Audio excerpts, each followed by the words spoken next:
le ministère de la vérité, Dieu qui m'a fait la chair, c'est qu'à une certaine époque, autant de Dieu, il s'est manifesté à la chair et tout son esprit qui a toujours été habité avec Christ. Maintenant, ils disent que notre Jésus a habité depuis longtemps. Donc, j'ai pas fait beaucoup de versets qui utilisent beaucoup de confinement pour nous convaincre que la vérité est vraie et j'ai compris les versets. Nous aussi, on va utiliser pour les convaincre que non, c'est l'unicité qui est l'unicité de Dieu.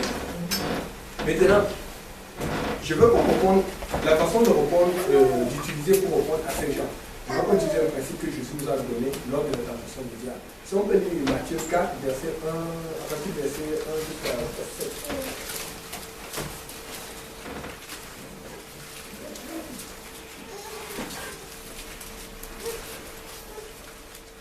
On peut lire du verset 1 jusqu'au verset 7. Alors Jésus fut emmené par l'esprit au désert, puis être tenté par le diable. Et quand il eut jeûné 40 jours, finalement il eut faim. Et le tentateur s'approchant lui dit, si tu es le Fils de Dieu, dis que ces pierres deviennent des pains. Mais Jésus répondit et dit, il est écrit, l'homme ne vivra point de pain seulement, mais de toute parole qui sort de la bouche de Dieu. Alors le diable le transporta dans la salle et le mit sur le créneau du pain. Et il lui dit, si tu es le Fils de Dieu, jette-toi là, car il est écrit, il ordonnera à ses anges de te porter en leurs mains, de peur que tu ne heurtes ton pied contre quelque pierre. Jésus lui dit, il est aussi écrit, tu ne tenteras point le Seigneur ton Dieu. Le diable le transporta encore sur une forte haute montagne, et lui montra tous les royaumes. Maintenant, regardez la première tentation. Le diable vient avec la chair. Le diable a détecté qu'il avait faim. Peut-être qu'on est le type, dès qu'on a faim, on va lui tenter avec quelque chose. Et là, il dit que Dieu a fait qu'est-ce qu'on commence. Qu'est-ce que Jésus répond? Il est écrit. Jésus commence par la parole. Écoute, quand tu reprends avec quelque chose du diable, tu vas voir s'il peut chercher à atteindre cette chose, attaquer avec cette chose. Un exemple. Abraham, on avait fait ça la dernière fois. Il est parti en Égypte dès qu'il y a eu la famille. Il a eu beaucoup de problèmes là. Il a regardé lui, Pharaon a pris sa femme. Mais quand il est revenu, ce qui est sûr, même s'il y avait n'importe quelle famille, il n'allait plus sortir le Canaan. Mais le diable est venu le chercher par Agar. Il a dit, va vers Agar, il est passé par Sarah. Donc même quand tu vas, tu restes dans la terre promise, il va te suivre jusqu'à là où tu es. Donc maintenant, Jésus reprend avec la parole. Qu'est-ce qu'il fait? Il est aussi attaqué avec la parole. Il dit, il est écrit, jette-toi, car il est écrit qu'il donnera des ordres à ton sujet de te porter. C'est vrai, c'est dans le psaume 91. Donc le diable aussi connaît la parole. C'est-à-dire que beaucoup de gens, comme les Trinitaires, connaissent la parole. Mais comment Jésus a répondu? Il n'a pas dit qu'il est écrit, il a dit il est aussi écrit. C'est-à-dire pour répondre à quelqu'un, oui, il va te donner un verset qui est vrai, mais tu vas lui dire qu'il est aussi écrit. Parce qu'un verset doit se confiner par un autre verset, parce que Dieu ne se confond pas. La Bible dit que Dieu n'a ni ombre de variation, de changement en lui. Donc il faut reprendre par il est aussi écrit.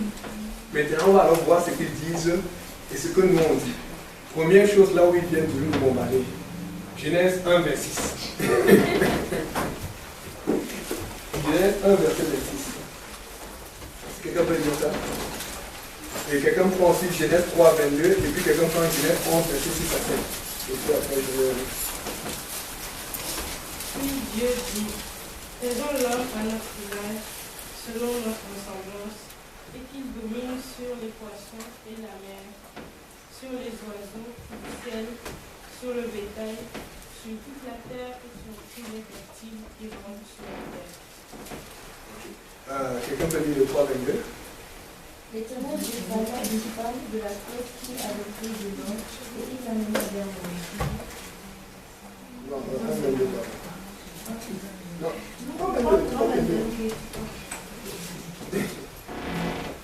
L'Éternel Dieu dit, voici l'homme est devenu comme l'un de nous pour la connaissance du bien et du mal. Empêchons-le maintenant d'avancer sa main, de prendre de la vie, de manger et de vivre éternellement. 11, verset 6 et 7.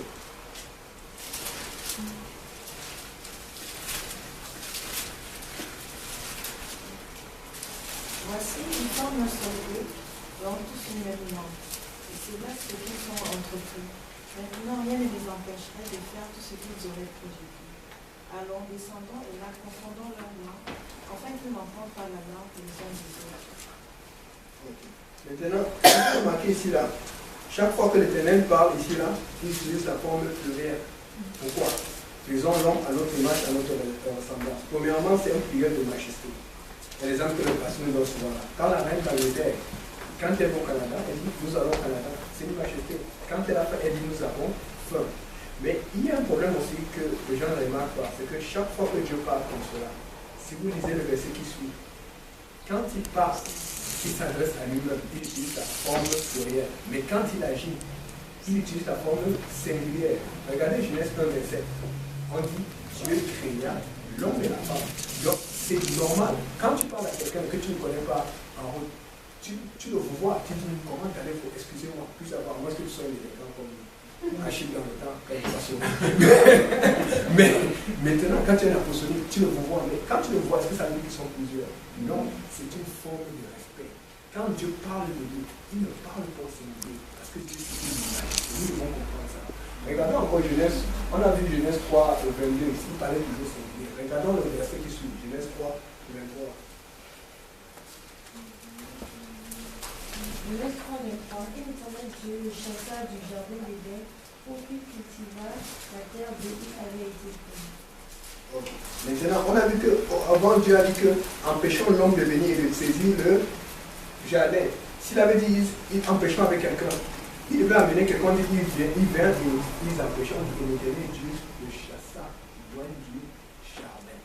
Chaque fois que Dieu se parle à lui-même, on utilise la forme de prière, comme nous on dit, voyons voir, qu'allons nous faire aujourd'hui.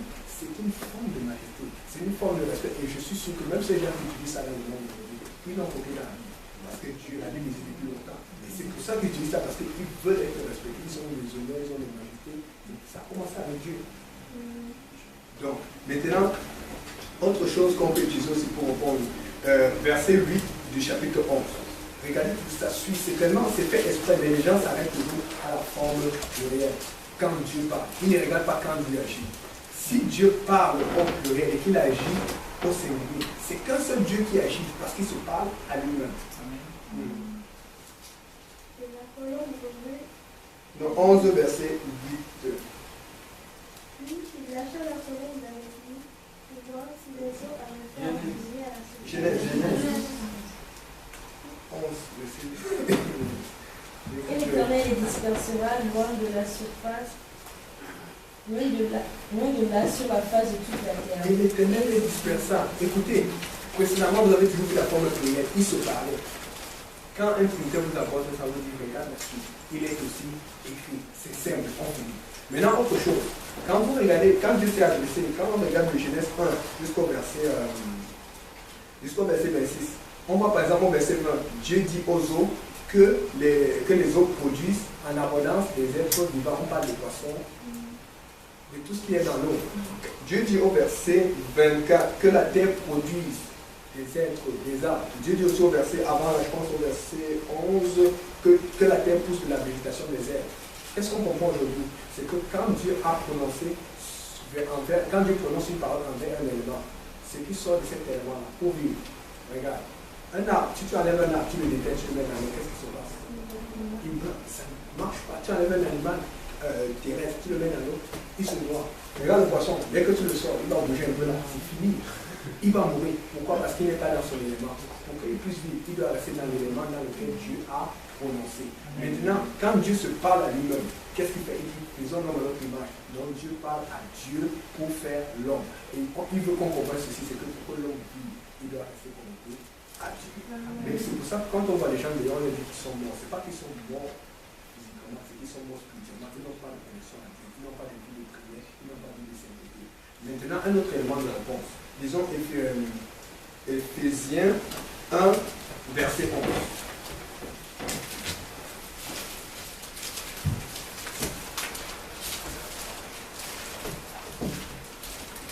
Éphésiens 11, nous sommes aussi devenus héritiers ayant été prédestinés suivant la résolution de celui qui opère toutes choses d'après le conseil de sa volonté.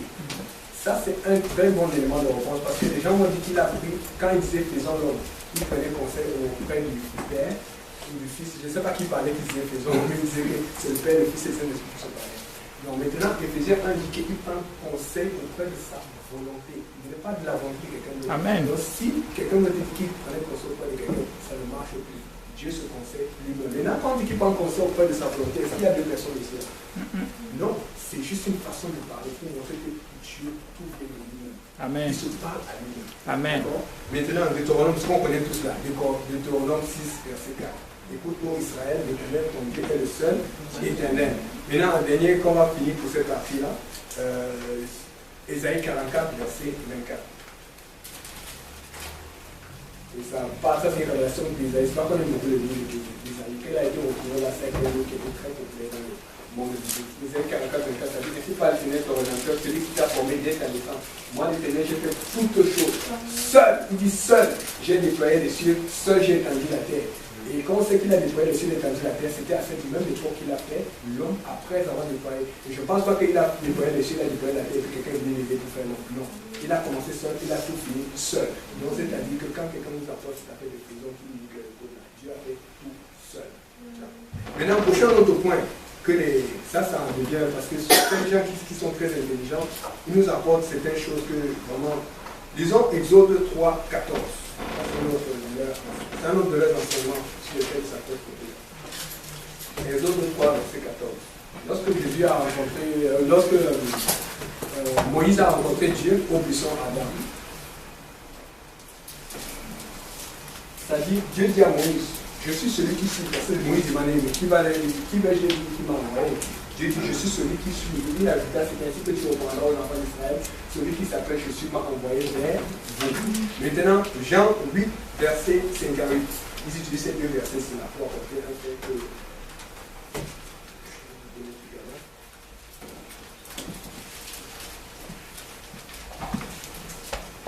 Dans Jean 8, verset 58.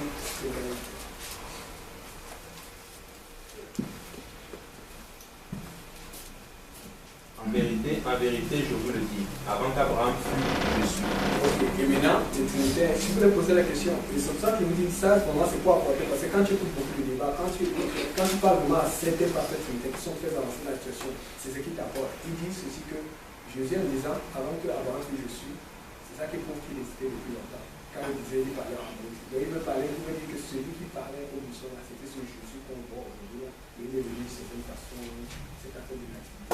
C'est qui prêche. Et je suis pas en train de raconter le bois, c'est vraiment ce qui prêche. Il dit que c'était Jésus qui était au buisson. Bon. C'est un peu ça.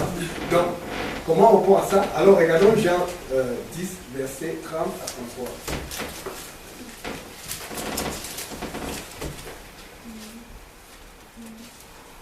Moi et le Père, nous sommes un. Alors les Juifs prirent de nouveau des pierres pour les lapider. Et Jésus leur dit, j'ai fait du monde plusieurs bonnes œuvres de la part de mon Père pour laquelle nous lapidez-vous. Les Juifs lui répondirent, ce n'est point pour une bonne œuvre que nous te lapidons, mais pour un blasphème et parce qu'il est un homme peut-être. C'est ça. Alors pourquoi il voulait lapider Dieu, Jésus-Christ? Parce que Jésus, il était homme, mais quand il parlait, il disait tes péchés sont pardonnés. Moi, le Père, nous sommes un. Il disait des choses que, dans le langage des Juifs, la seule façon de pouvoir expliquer ça, c'est qu'il soit Dieu.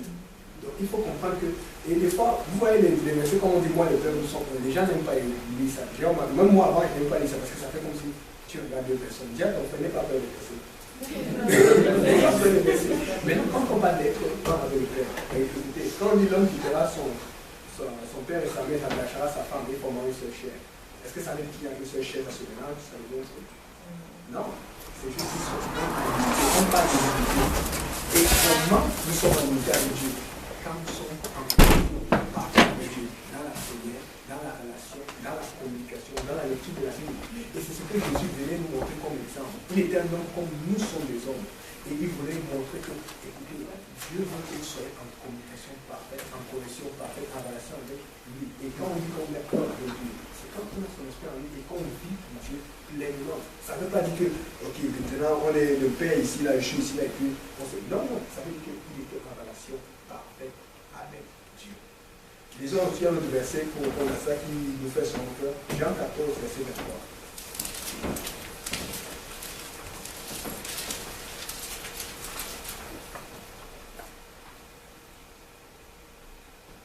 Jésus répondit, si quelqu'un m'aime, il gardera ma parole et mon Père l'aimera et nous viendrons à lui et nous ferons notre demeure chez lui. Il dit que ça devient difficile. Donc, Premièrement, il faut comprendre quelque chose. Jésus était 100% Dieu et Jésus était 100% homme. Maintenant, quand il dit que nous venons chez nous,